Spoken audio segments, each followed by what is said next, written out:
IMPACT, showcasing our Southern Arizona nonprofit superheroes that impact our community.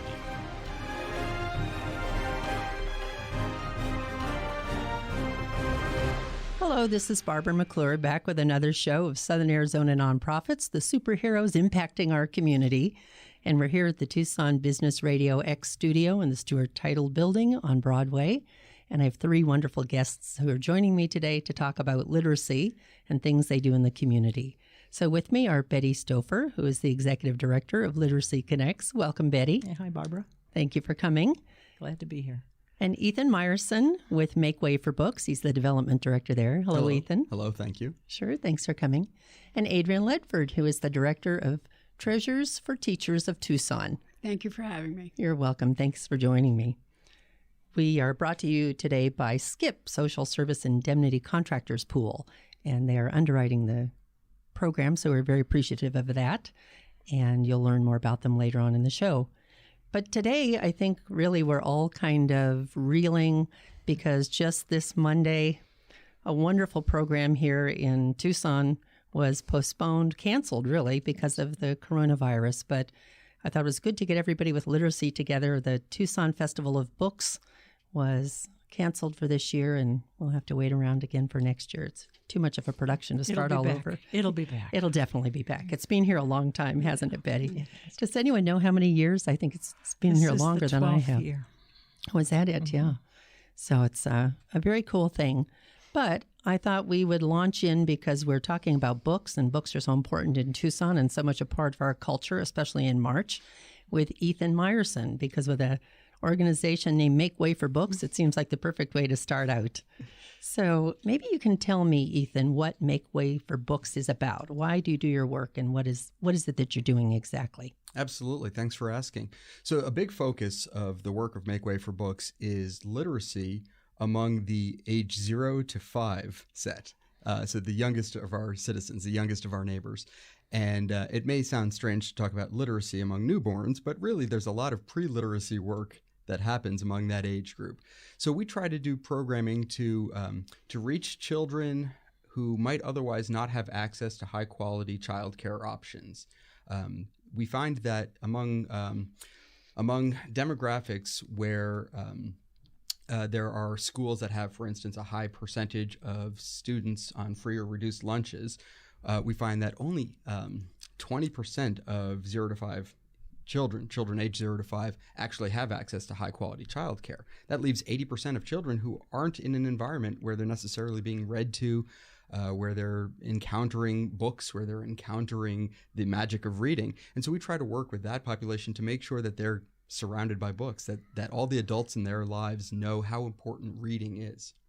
I think that's terrific. Personally, my husband and I have been involved in literacy for many, many years in other states, and he is a school board president here, and it was shocking. They opened a preschool, and they found out, they opened the preschool actually because they found out that the percentage of children coming into kindergarten in a rural low-income community, 70% had not had a book ever read to them. It's amazing that we see statistics like that all the time. And it's easy to think, well, that's sad or that's unfortunate, but it's worse than that because what happens is children who aren't read to, children who don't have a childhood surrounded by books, often fall behind their peers in terms of kindergarten readiness. And that leads to falling behind their peers at third grade state assessments. And once a child has fallen behind their peers at that level, in terms of reading level, it's very hard for them to catch up. Children who are reading below grade level at third grade have a much greater likelihood of dropping out before the end of high school. Sure. I've heard those statistics. And we had a son who actually reading didn't click for him until fourth grade. Mm-hmm. So, which was part of the reason we got really involved in literacy early on. And honestly, when Jeff came back with that figure, 70%, I thought that had to be a typographical error, a miscommunication, because it doesn't even really seem possible. Right. So you're out getting books into the hands of people. How do you do that? A couple of different ways. A big one is we work with a two-generation model. So the children and the adult caregivers in their lives, parents, grandparents, in some cases aunts or uncles. We have a lot of family literacy programming where we actually go to the communities. We try to meet parents and caregivers where they are. So we come to the communities and we do programming to help parents and other caregivers realize that they have the skills that they need in order to be their child's best first teacher. And so along with that, we make sure that they have books, that we are giving them high quality, meaningful, culturally appropriate books that they can have, that their children can grow up with. That's really cool. And where do you get your books from? It's a great question. So we do purchase a lot of books because we want to make sure that we're getting just the right books. As I mentioned, we want books that are culturally sensitive, that are written in the language that's spoken at home, that are meaningful to the people we're working with. So we do buy a lot of the books, fortunately at a discount from publishers. They're willing to work with us. But also we have a lot of donated books. We rely on the kindness of our community of Tucson to supply us with books. So we gratefully accept donations of books. We have organizations that run book drives for us that collect books from their own constituents. And we even accept donations of Bookman's Credit. Oh, that's very cool. I didn't even realize that, so that's good to know. I think we all have that Bookman's Credit slip in our wallets. I know. That miscellaneous $8 in B trade or an A trade. Please feel free to bring that to make way for books. That's a neat idea. I know at Impact we have one of your blue houses in the lobby. Yes, so maybe you can talk about that. That's absolutely. A fun partnership. Another great way that we get books out into the communities. We have these blue book houses, and they're kind of like the little free libraries that you see in front yards. It's a bookshelf that is built and painted and maintained by volunteers, and then the books are donated books, and those are stocked by volunteers. So really, this is very much a volunteer-driven program. These blue book houses, as you mentioned, exist in the lobbies of IMPACT and of other social service agencies, of food banks, of doctors' offices, pediatricians' offices. Wherever parents and children might find themselves waiting for a few minutes, there's an opportunity for them to read books. And we love it when we go visit these bookshelves and find them empty. That's what we want. We want those books to leave the shelves and to find their ways into the hands of families who will appreciate them and treasure them. And then, of course, we restock the shelves. Sure. That's very cool. I think our kids who come into our lobby love to go through that book house. So that's a neat thing. We're happy Usually to hear the that. Staff are clearing up the piles on the floor afterwards and reorganizing, but everybody loves it. And Adrian, I know with Treasures for Teachers, you probably have something to do with some books as well. Do you find books donated to your organization? Maybe you can tell us more about your group. We have a plethora of books. In fact, we have so many books. We recently were just having free books, book sets, children's books, chapter books. We've given them to as many schools as we can. We have donated to Literacy Connects and Make Way for Books numerous times over the years, and they just keep coming. They just keep coming. So, well, there are a lot of books in the community, aren't there? Yes, there is. There is. And was it you who gets books from Bookman's also? Do you partner with them? We partner with Bookman's to do things with them. I used to get books from them when I first opened, and we didn't have a lot. But now we actually are trading with them different things. We trade children's books for classics for the high schoolers. Oh, nice. And things like that. So we just do a lot of reading over there. Like on St. Patrick's Day next week, we're going to be reading about St. Patrick's Day and then doing a recyclable arts and crafts event. That's very cool. Well, maybe you can explain for our listeners what Treasures for Teachers is doing. What is it that you do with teachers, or how do they get involved with your group? So what we do for teachers is we try and make sure that they have all the supplies they need in their classroom, meaning materials that they can work with, not pens and pencils and crayons and paper. It's more of the hands-on items like for science and for art. So things like corks and actually zip ties, fabric, tile, all the kind of crazy things that teachers go out and buy at Walmart or Michael's or someplace, then that's what costs them a lot of money. Pens and paper is what we get donated to us a lot, because when you hear school supplies, you think crayons, markers, paper. No, it's a lot of other different things. Tape measures is a huge one right now that I cannot keep in the store. Oh, interesting. So teachers come in for a $35 annual membership.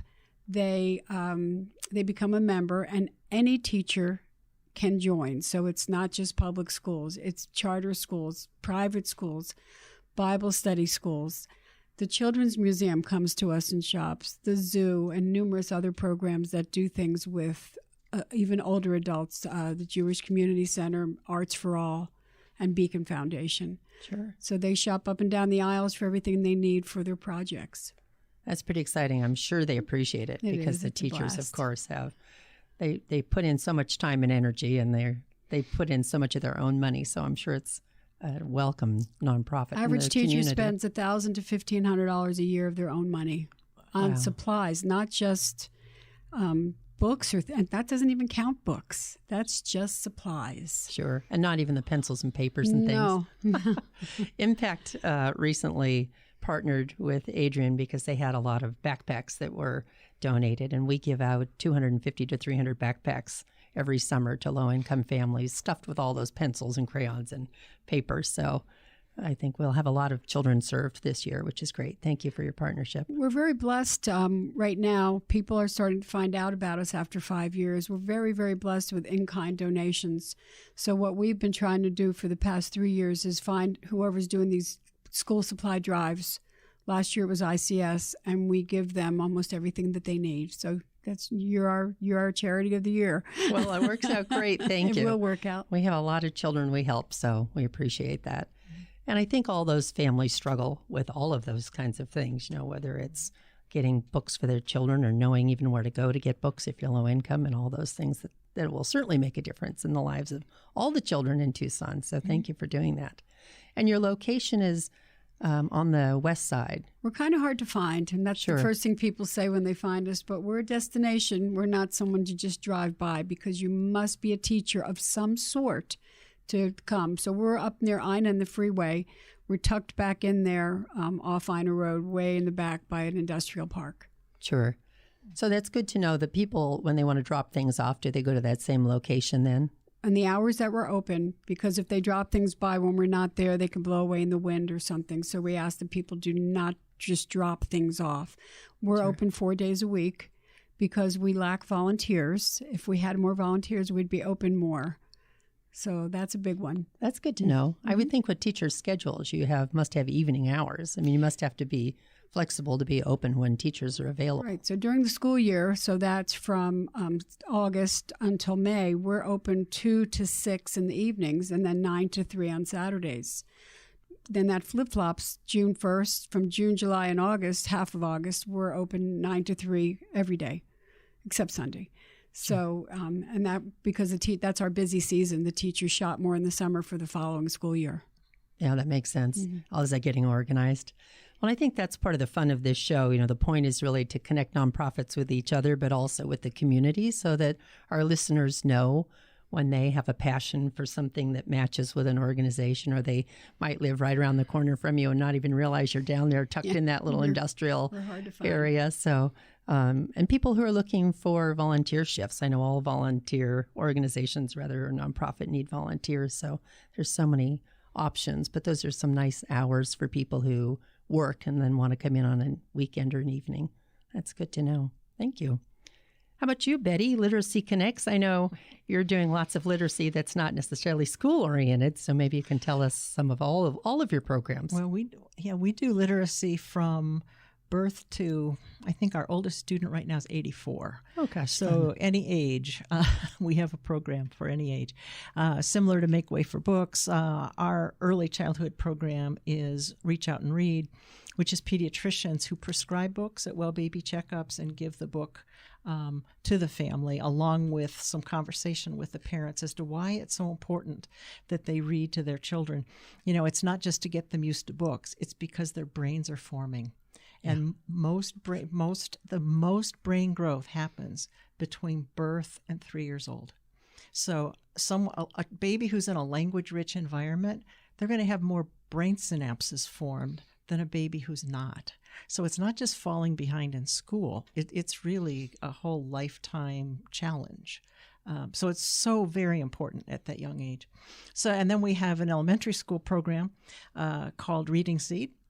And that's highly driven by volunteers. We train volunteers to go into the schools and work with primarily kindergarten through third grade. We do stretch a little bit up into fourth and fifth. But it's kids who have been referred by their teachers because they're struggling with reading. They've fallen behind. And we train our reading seed coaches.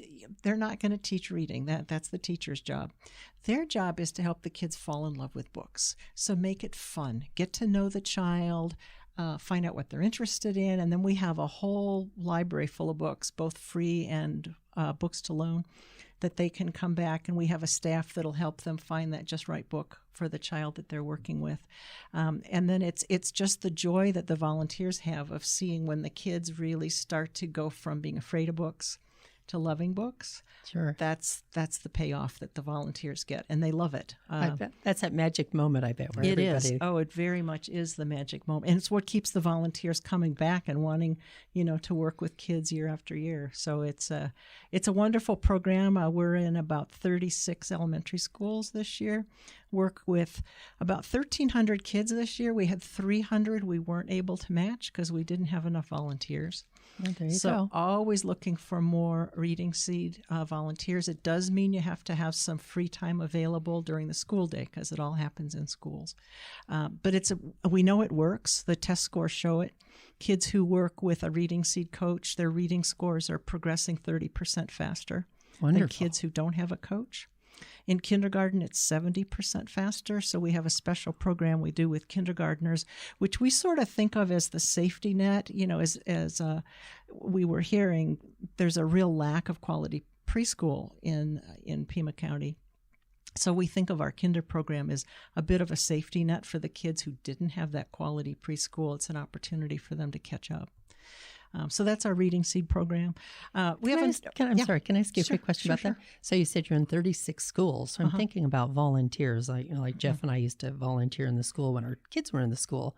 So if our listeners had a school nearby and they could go find out if Reading Seed is there, or just check on your website, how do they find out if there's a school nearby that they could participate in? I don't think our schools are on our website. Okay. They can call us and find out.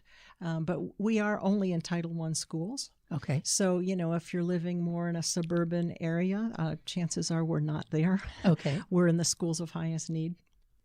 Gotcha. Well, 36 sounds like so many, but I know there are a lot of schools. It's 1,300 kids is what we served this year. And by looking at the test scores of K through third grade, there are 10,000 children in Pima County who would benefit from a Reading Seed coach. So, for the 1,300 that got the services this year, it's wonderful, and it helped them to catch up. And it also helped them build a home library because they get a free book each time they meet with their coach. Nice. But there's so much more. I know. That's it about not even Tucson alone, but just all communities. There's so many opportunities to pitch in and help. And I think it's one of the unique things about Tucson is that we have so many nonprofits in this community, literally thousands. So then we have another, it's an elementary school program, although it does some middle school and high school work as well, called Stories That Soar. And that's the most unique program, I think, of any literacy program, probably in the country, let alone in Arizona, because it's really about getting kids to write and enjoy writing, find their voice. It's a magic box that goes into a school and tells the kids that it'll starve if they don't feed it stories. Oh, fun. And they can write anything they want. The box lives in the school for about 3 weeks. Then we bring it back, and our staff reads through the stories, and there can be anywhere from 400 to 2,000 stories in that box. The staff reads through. They'll pick between 25 and 30 that they can fit together. We have a whole troupe of professional actors and musicians that work with our Stories That Soar program. They put together a 1-hour show. They go back to the school, and the kids get to see their stories come to life on stage. Wow, that's very cool. The kids love it. I bet. After the Magic Box show, the teachers tell us the kids are asking for more time to write. We see it in schools where the Magic Box has been there year after year after year. We see the culture of the school change. Nice. It's really remarkable. It's very fun. So, and we do, I don't have time to get into all of it, but they do something, we do a middle school and high school version of that as well. So those are our kids programs. Then we have 2 adult programs.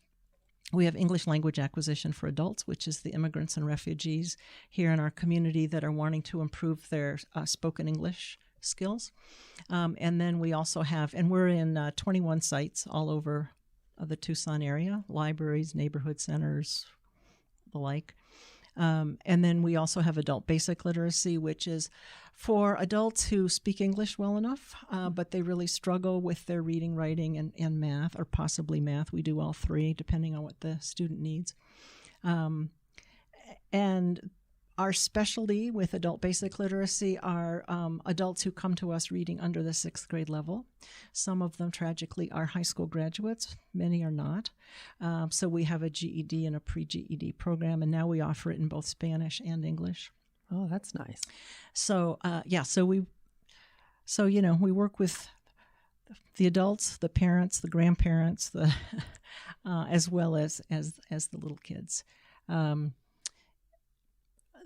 There's so much need. You were mentioning the Festival of Books, and the cancellation of the Festival of Books. A lot of people don't know, but Literacy Connects receives 2/3 of the proceeds from the Festival of Books. Oh gosh, so that's $140,000 loss that we're going to have in next year's budget. And we were talking about Bookmans and what a great partner they are. They got a hold of us yesterday. They're doing sort of a little mini book fair in all 3 of their stores. They're going to have some local authors and some merchandise and so forth. And they're going to give Literacy Connects 10% of their weekend sales. Very nice. Yeah, That's the way. Talk about a community coming together. Yeah, it's just great. awesome. Yeah. I even had an email yesterday from Diana Medeiros, who's doing a small book drive or a small book sale in her gallery, and so lots of people to pitch in and help you make up that difference. That'll be nice. Yeah, it's just awesome to see. This is such a generous, supportive community, and when things like that happen, it just, we were pretty devastated. It really warmed our hearts to get that message from Bookmans yesterday. That's nice. Well, there's a good reason to shop at Bookmans, isn't it? Especially this weekend. Not to promote them. Yeah, that's right. When otherwise this weekend would have been the Festival of Books. So exactly, this is an opportunity to go participate in a different way. But that's nice. I didn't realize that Literacy Connects was the beneficiary in such a large way. So I bet there was a panic at the beginning of the Our Reading Seed program gets 1/3. The rest of the Literacy Connects gets 1/3, and then it's the University of Arizona Bookstore Community Programs gets the other 1/3. Well, that's very cool. Well, I think the people who are listening will probably be excited to hear that, and also it's an interesting thing to know. There's so many things. I think I was surprised when you said pediatricians prescribe books. I don't know that I've ever had my pediatrician prescribe a book, but he probably just assumed we were reading. It started in Boston with a pediatrician who always had books in his waiting room, and they kept disappearing. He just couldn't keep books because people take the books home. He thought, well, if they need the books, all right. So, and then he got to thinking about, well, if they need the books, why don't I start telling them how important those books are and make it official and give them a book? So he started the Reach Out and Read program in his clinic in Boston, and now it's a national program. Oh, that's a really cool thing. I didn't even know that was out there. Well, so this is the best part of this show. You learn something every day, more than you think you're going to learn. So other than the Festival of Books, where else do you get your funding for Literacy Connects, Benny? Well, the short answer is anywhere and everywhere we can. Sure. Our adult programs have a contract with the Pima County Libraries and with the Pima County One Stop. But, the rest of those, that's the only government money we get is in those contracts. So the rest of it is grants and generous individuals. I take it back. We have a grant from the city, which is also for our adult programs.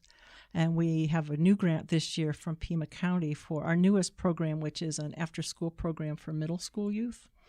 We finished renovating our building. We have a 15,000 square foot building on Yavapai right across from Amphi High School. And we finished that renovation this year, but with the final phase being close to a 4,000 foot space. It's the permanent home now of Stories That Soar. It's their rehearsal space and where they store all their props and equipment and so forth. But in the afternoons, it's an after-school space for the middle school youth from Amphi Middle School. Oh, that's wonderful. We learned when we moved into that neighborhood that surprises most people, but the Amphi neighborhood is actually the poorest neighborhood in Tucson.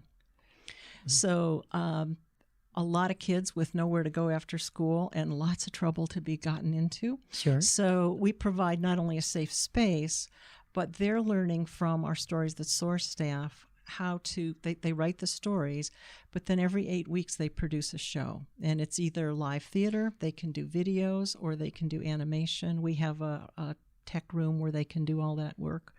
And they put on a show for their parents and siblings and so forth. Every 8 weeks we do dinner and a show. We just had it last Friday night, and the kids have a great time. So they're becoming, instead of passive users of technology, as I'm afraid many of our kids are, they're actually becoming creative users of technology.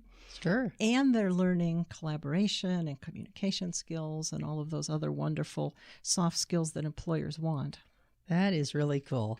I didn't even realize that other component of Stories That Soar, that they're doing performance. That's got to be a confidence builder and all kinds of other And I just benefits. have to throw in one other great story. So Sure. we have 4 high school interns that work with the middle school kids, and then we had a graduate class from the College of Education come to mentor the mentors, if you will.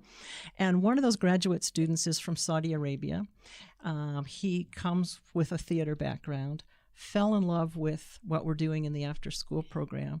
So he's writing his master's thesis on it. And then he already has a building back in Saudi Arabia. He's going to recreate the program in Saudi Arabia. Oh, that's exciting. Wow. There's Isn't that a really far reach. Yeah. And that's really not just impacting your local community, but the globe. So Yeah, that's exciting. yeah, Congratulations. Pretty fun, huh? Yeah, that is very fun.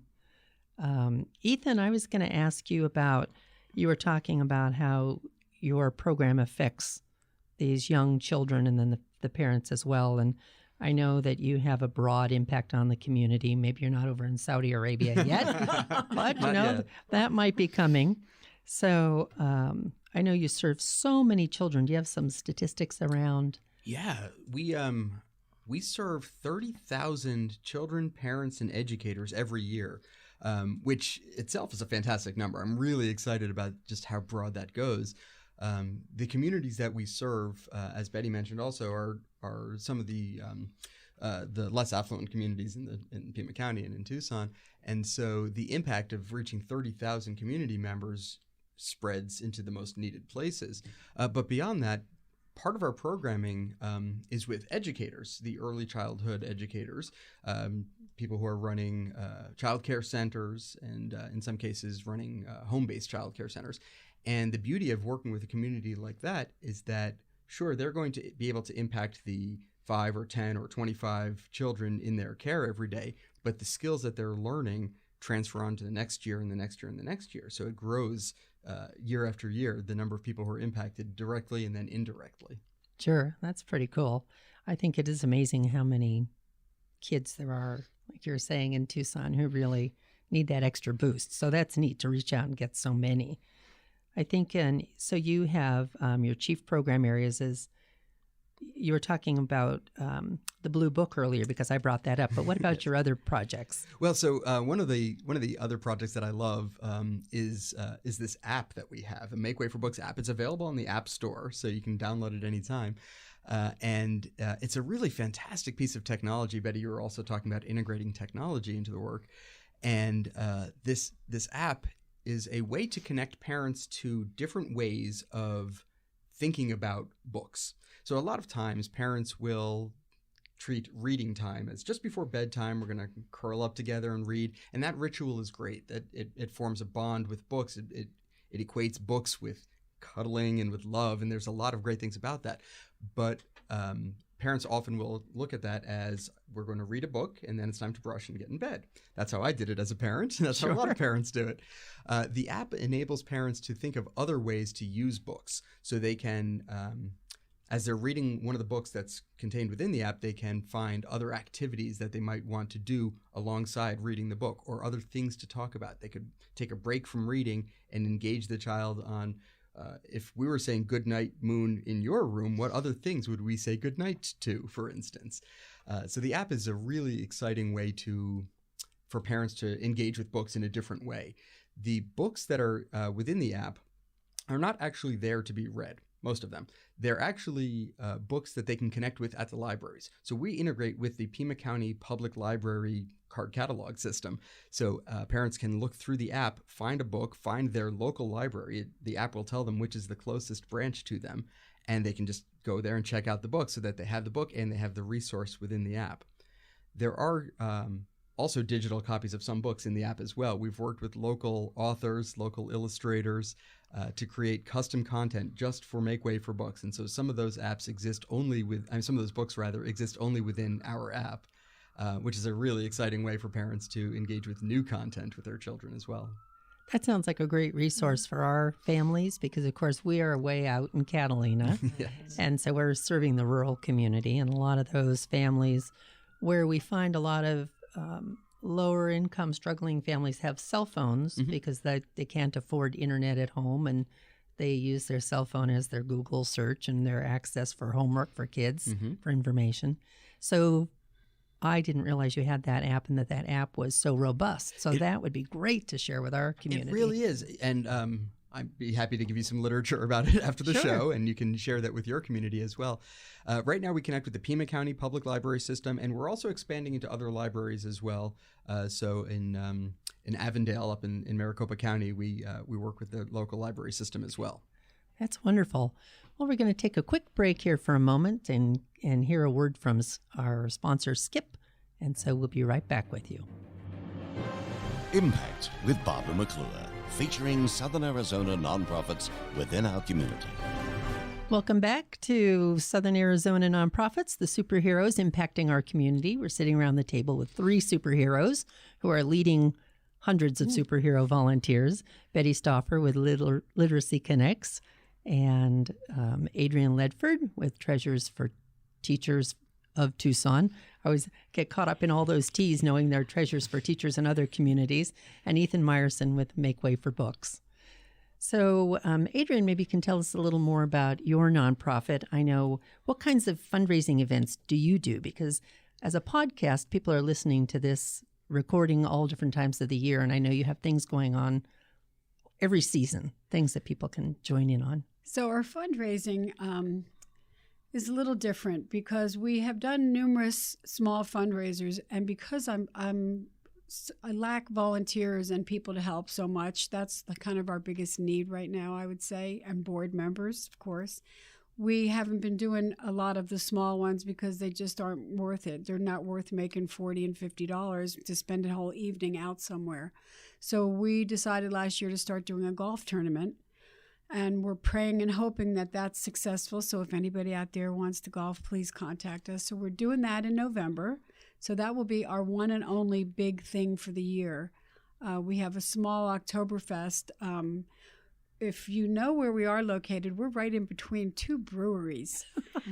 So Oktoberfest sounds perfect. Oktoberfest, they have decided that we would be the charity that they sponsor.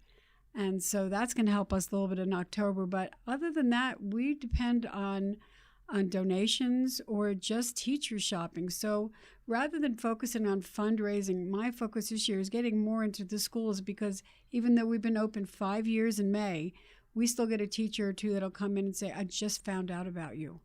How do they not know that we exist? So we have reached 575 teachers is in our membership right now. Wow, that's significant. It's 40,000 kids, but there's 160,000 enrolled in Pima County, 160,000 children, and we're only reaching 40. So we have the potential to reach a lot more. It's just a matter of letting teachers know. So telling teachers we exist. And then the $35 that it costs to be a member of our thing, that pays our rent. None of us get paid. I'm the executive director. I don't get a penny, and we're all happy with that.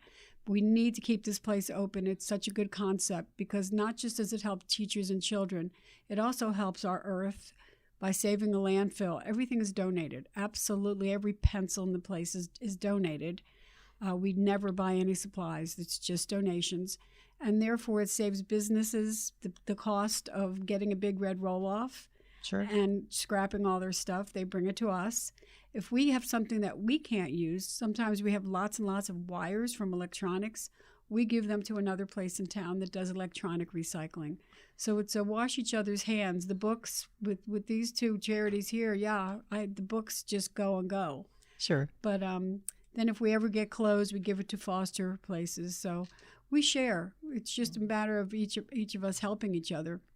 I think that's typical in Yep. Tucson, too. I mean, we all work But together. we appreciate that. We never can have too many books. Right. Yeah, I think So that's waiting true. for funding, no, we don't have any kind of major funding.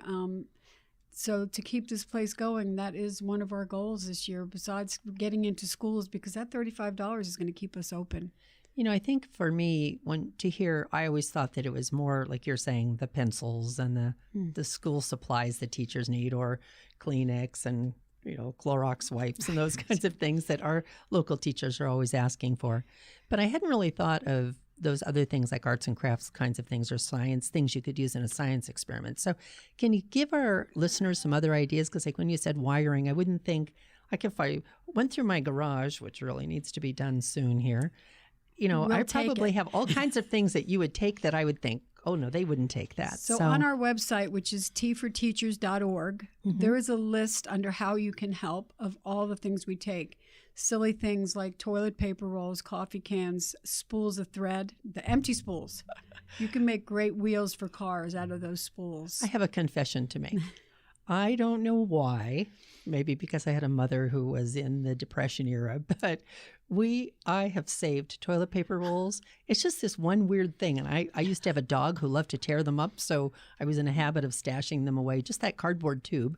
And my husband laughs because that dog, we no longer have that dog. And he says, why are you still saving those toilet paper rolls?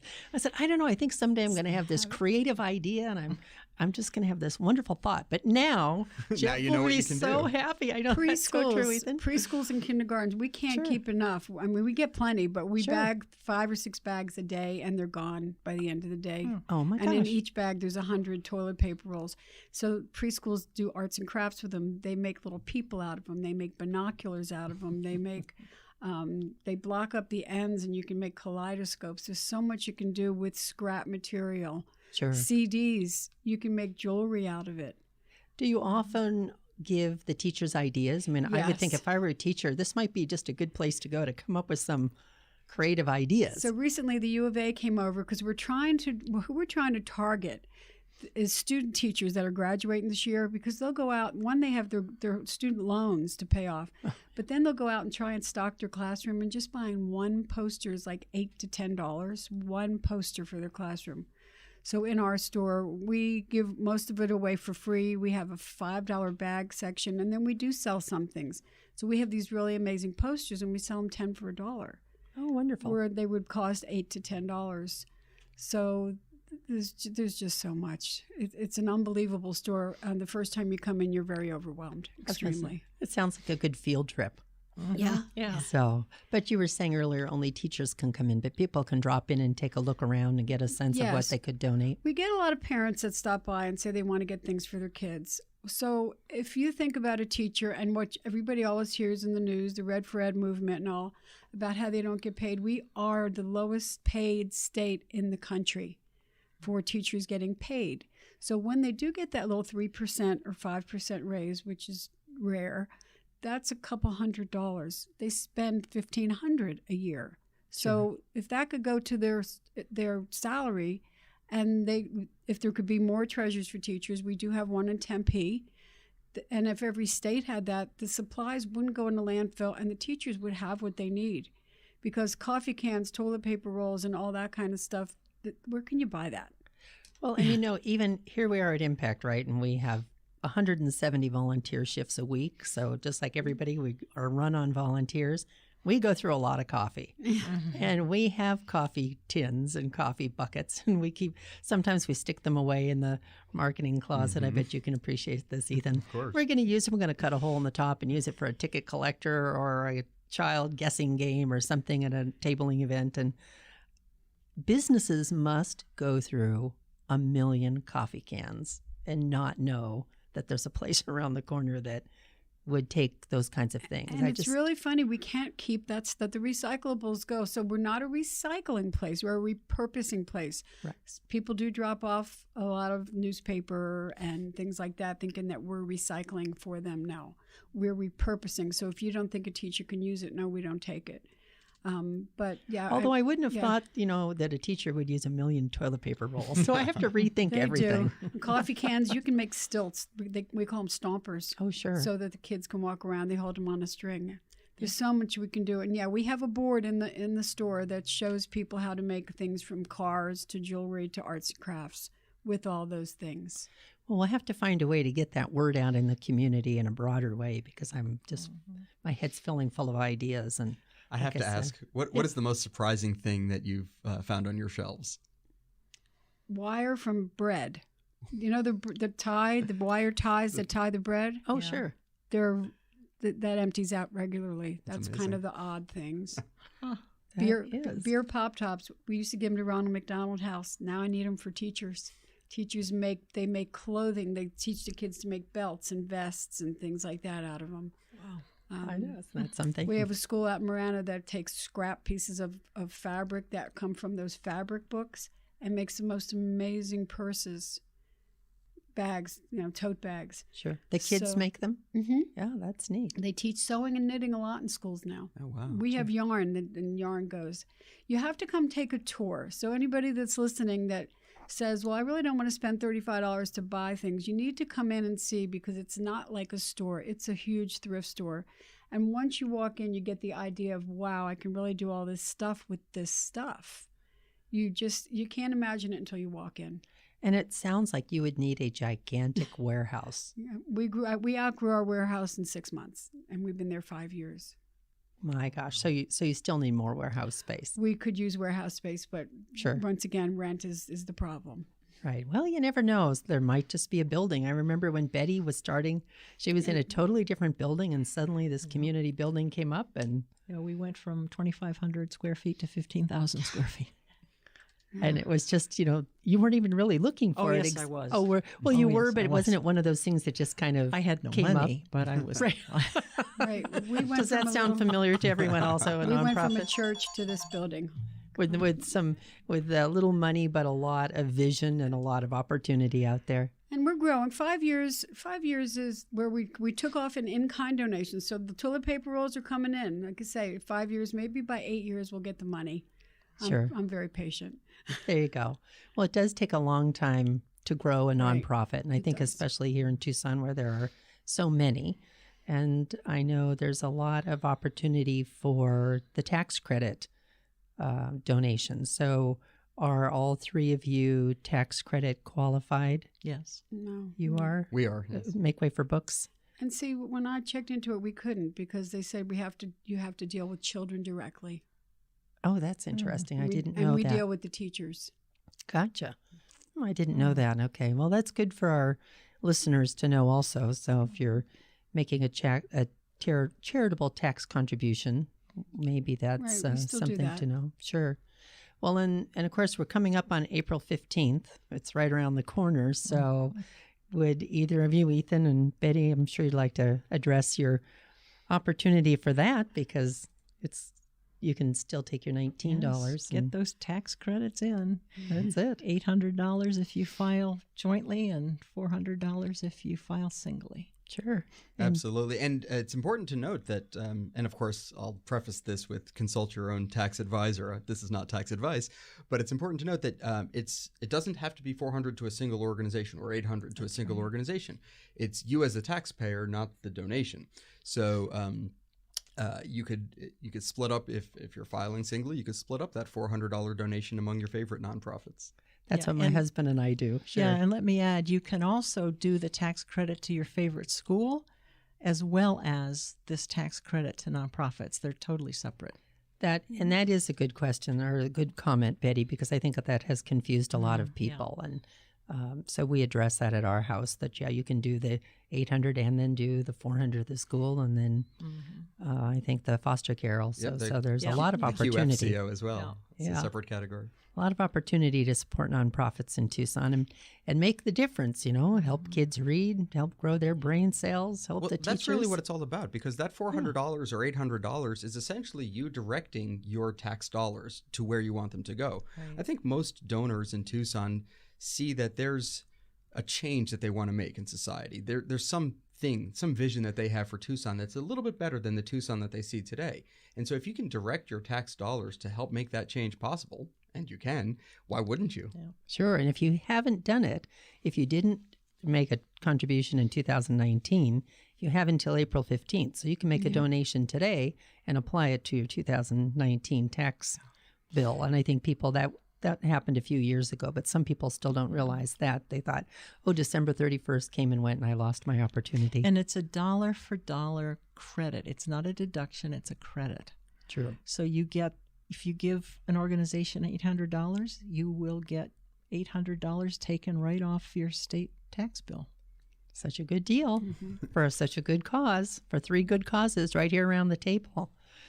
Well, I'm sure we also have Arizona Gives Day coming up. So there are lots of opportunities to give. And Absolutely. And one of the great things about Arizona Gives Day is that, or about the tax credit, I should say, is that it doesn't matter if you're giving through Arizona Gives Day or giving directly to the organization through their website or dropping off a check. Any way that you want to give, it all qualifies for the tax credit. That's right. But as you mentioned, Arizona Gives Day is coming up, and that's a really exciting time. I think for most of us, for most of the nonprofits, we really tend to energize around that one day of giving. I know at Make Way for Books, we've secured a matching grant, so every dollar that somebody donates will be matched dollar for dollar by the matching grant, which makes it a really exciting time to give. sure.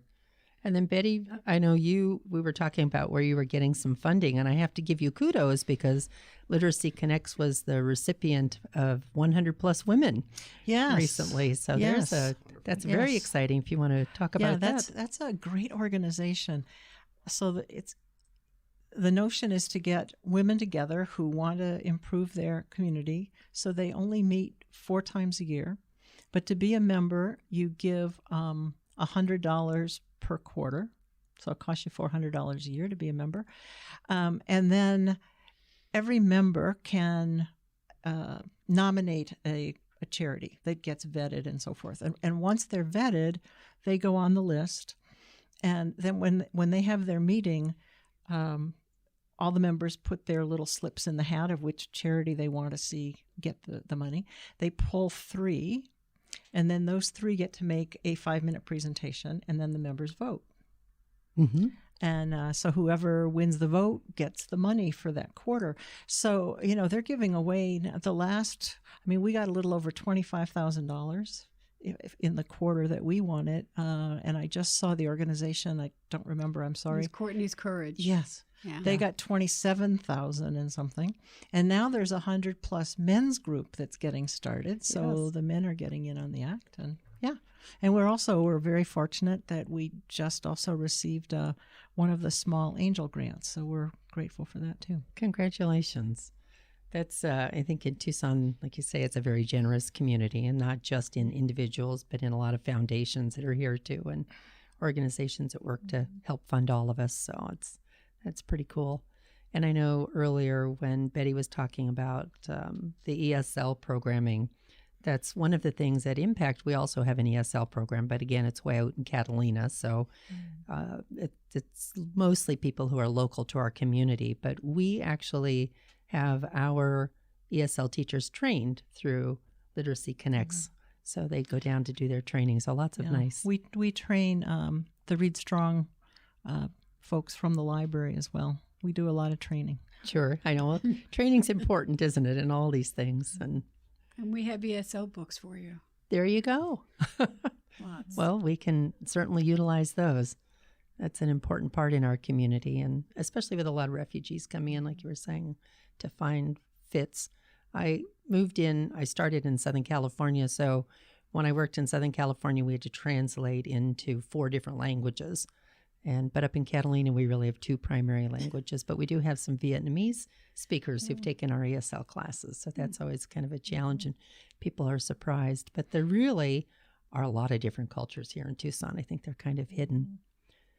We went to a RESL when I first got to the organization. One of our people, we also have a citizenship program, and we help them if they've gone through the process and they just have that last hoop, which is to jump through to get your citizenship naturalization, take the test.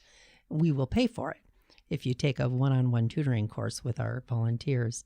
And when I first went down, and I was new to Tucson and had heard all the rhetoric, and I thought, oh, it's just Hispanic culture. And we got down to the naturalization ceremony, and there were 42 different nationalities represented. Mm-hmm. And the majority of the people in the audience were Hispanic, but there were people getting their naturalization from every country I could think of. I was just shocked. Our English language acquisition program last year had people from 70 different countries.